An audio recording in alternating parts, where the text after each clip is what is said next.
There's quick mozzarella, which you can do in the microwave or just like within 30 minutes. And then there's slow culture mozzarella, which is kind of a bad name when you think of slow mozzarella, like it's gonna take a long, long time. It takes a day. You have cheese in a day, which is really a fast cheese. All you're gonna do is heat up the milk, add some culture, add your rennet, and then let it sit and acidify over a number of hours until the pH drops and it's stretchable. You do not need a pH meter. You test it by dropping it into hot water. And we just brought in all the milk and I'm going to add it into the pot and heat the milk up to about cow temperature, so 95-ish degrees. It doesn't have to be perfect. I'm getting all the fat out right here, scraping the stuff that's stuck around the edges. You can make skim milk mozzarella, but why would you? Fat's so good. This is more milk than I realized that I had. This is what, 6.5 gallons probably. This is gonna make a lot of mozzarella. For the culture, I am using these containers of frozen clabber culture. It's supposed to be 1/4 cup per gallon of milk. This is 6 gallons or more, and this is definitely not 1.5 cups of clabber. This is a small amount, but that's okay. It'll still work. You don't have to be exact with this stuff. They make little pucks. You can also use ice cube trays if you wanted to, just little thingies of clabber. So I'm gonna let these thaw while the milk is coming up to temp, and then I'll just throw them in. The milk is now to 95 degrees. Actually, it's a little bit higher than 95 degrees. So I'm going to add the clabber culture. It is still frozen, but you can just go ahead and toss them in and they will float and dissolve and melt. About 10 minutes later, they have all dissolved. I've stirred in the culture. You can let it go longer if you want to and let it culture for a longer period of time, but I am going straight ahead with the rennet. It's 1/8 teaspoon per gallon of milk, so I'm going to do about a 3/4 teaspoon of rennet. Because the curd is setting up for so long and acidifying after adding the rennet, you can skimp a little, make your cheese a little bit softer and more tender and retain more of the moisture. Stir it in really well and then let it sit for an hour to set up. Oh yeah, look at that. It actually made a gouge. So now begins the process of just cutting the curds. I'm going to just cut in large chunks first to let the whey express slowly because it allows more of the whey to stay in the cheese. If you do it fast right at the start, it often expresses a bunch, and I want it to contain more moisture because you want a moist, tender mozzarella. Gonna do crossways cuts. See the whey's coming up.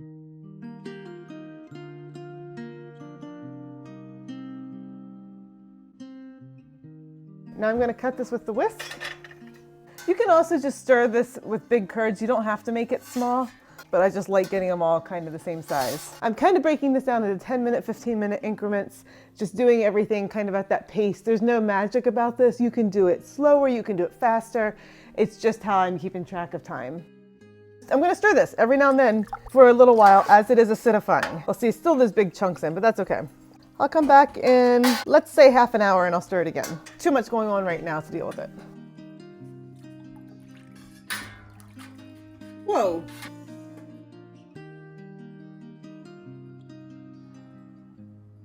And now we're going to do the stretch test. Put a little bit of curd in a container, and then you take some boiling water and pour a little bit over top. Let it sit. And then you start stirring. I think it's called the spin test. I'm not sure. You grab some of the curds and you see if they are stretching. They're still breaking apart. They're not stretching yet. So we're not there. I think this needs to be a little bit more stirred. And I'm going to probably give it an hour in between. Wasn't close. So I know the pH needs to drop more.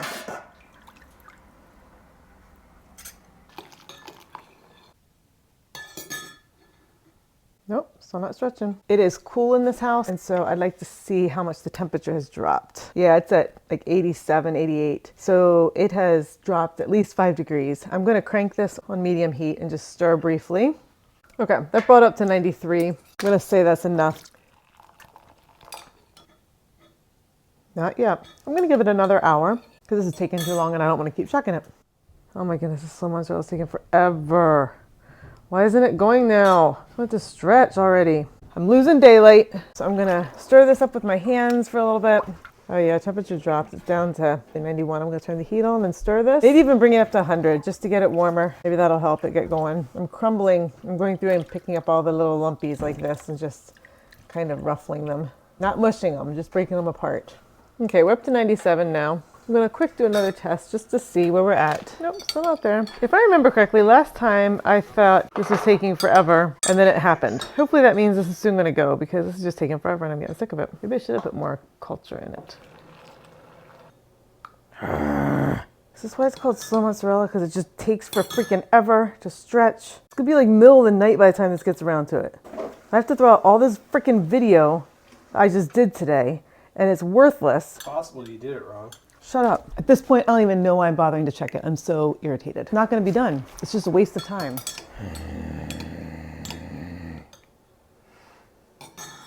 The stupidest, stupidest, stupidest, stupidest, stupidest cheese. It's bedtime and I still don't have mozzarella. I have not been testing every single time and showing because I'm sick of hooking up the camera. I read in David Asher's book, Milk into Cheese, that if it's bedtime, which it is bedtime, you can put the mozzarella in the fridge overnight and try again the next day. He said it probably hasn't cultured yet and isn't stretching because I didn't add enough culture and because it's a lower temperature cheese. If I had raised the temperature above 95, like went up to 105 and did a more thermophilic mozzarella, it would culture maybe in 3 hours or 5 hours as opposed to 1.5 million hours. Maybe next time I'll go to a higher temp. Maybe next time I'll add more culture. Maybe next time I'll never do this again. We'll see. So I'm gonna stick this big ass pot outside since it's cold and I'll try again in the morning. Is it gonna freeze tonight? I don't know. Damn it. It's 34 right now, so yeah. Put it in the downstairs bedroom? Yeah, we'll put it in the downstairs bedroom because our house is cold.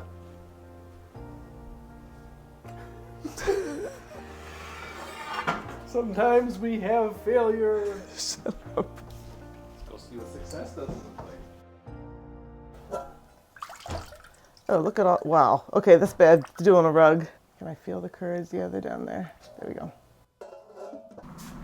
If it doesn't work, I'm throwing it out. Holy shit, y'all. That was almost a 24-hour culture time and eventually turned into a month. What the? How's it taste? A little bit tangy. It'll be delicious. Is it the devil on my shoulder? This Sunday morning just got a plan, but first, coffee.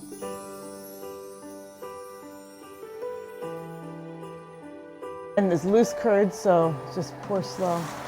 That's good, that's good, that's good, that's good, that's good. So first off, I'm gonna make a salty brine. This is what it's gonna be soaking in. I'm doing hot water first because I want the salt to dissolve. So this is not measured, but I'm just dumping a bunch in. It's not saturated, but it's gonna be a lot. And because this is a fresh cheese, it soaks in, it absorbs the salt fairly quickly, and it doesn't have to be perfect. Some people don't even salt their mozzarella, which I think is an abomination. Get several pots of boiling water going. I have my hot pot here and I have more hot water on the stove. And because I'm doing so much cheese, I have 2 bowls and all the curds. So I'm just gonna like work in batches and stretch it and get it into there. You gotta look at this. It is like dry and buttery and crumbly. It crumbles apart right away. We'll start with small batches because this will burn my hands. You just kind of stir it to stretch it. And you can already see the stretching starting, see? It's very stretchy. Finally, now that it's softened up some is when you start stretching it.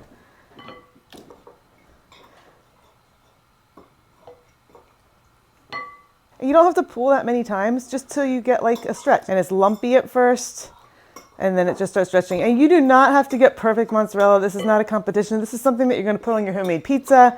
You're gonna add to grilled cheese sandwiches.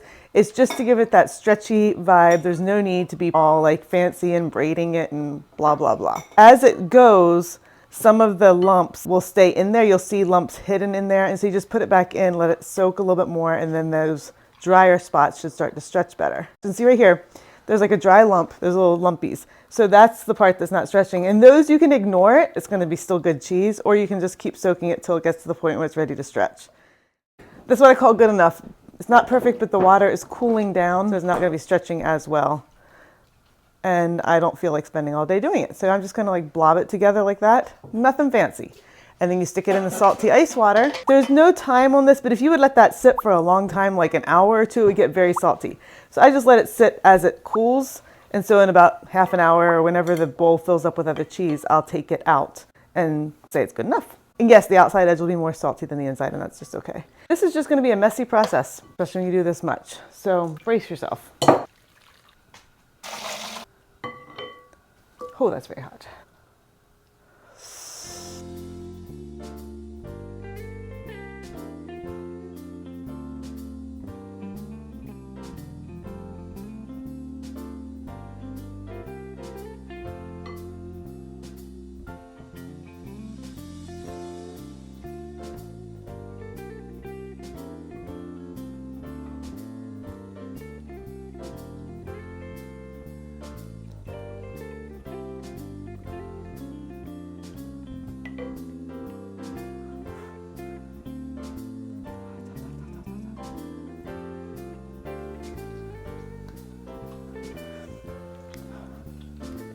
Good enough.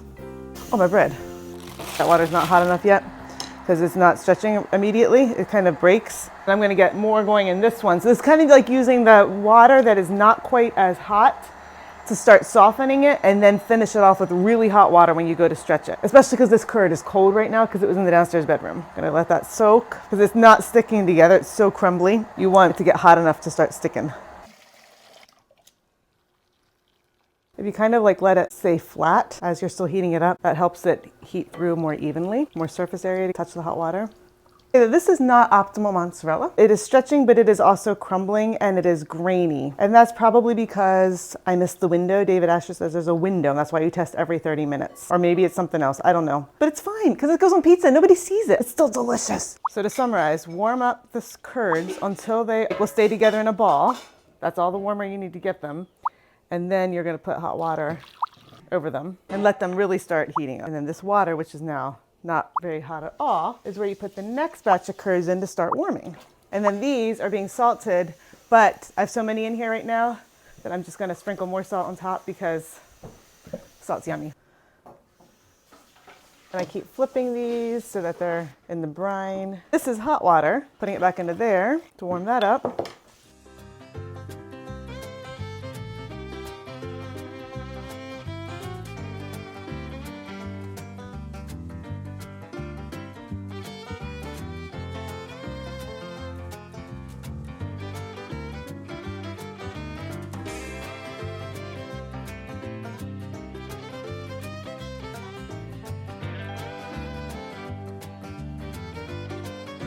Whew, that one's good.